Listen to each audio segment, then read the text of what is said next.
Let's make this Hello Kitty nail art while I talk about some 3D gel tips and tricks. So number one is to make sure you apply on a sticky layer. So you want to start your 3D nail art right after you've applied color gel, or it could be poly gel or a base gel. Any step that required you to wipe the sticky layer off with alcohol, right after that step, that's when you want to start your 3D nail art. If you try to do your 3D nail art after you applied and cured top coat, it's not going to have anything to stick to. Number two is try to use metal tools and or glass surfaces when you're working with 3D gel. If you are afraid of developing an allergy like myself, you're not going to go and pick them up with your fingers and play around with it.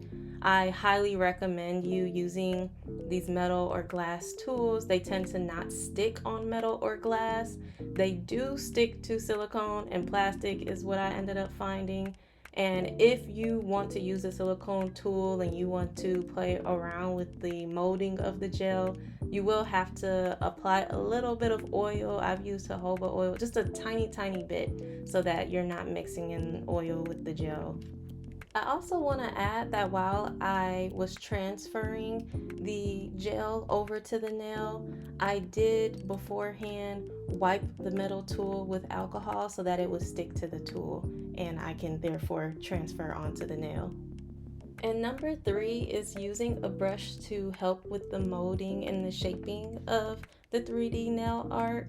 I also use this in combination with a little bit of isopropyl alcohol. I usually stick with the 91% since it dries faster.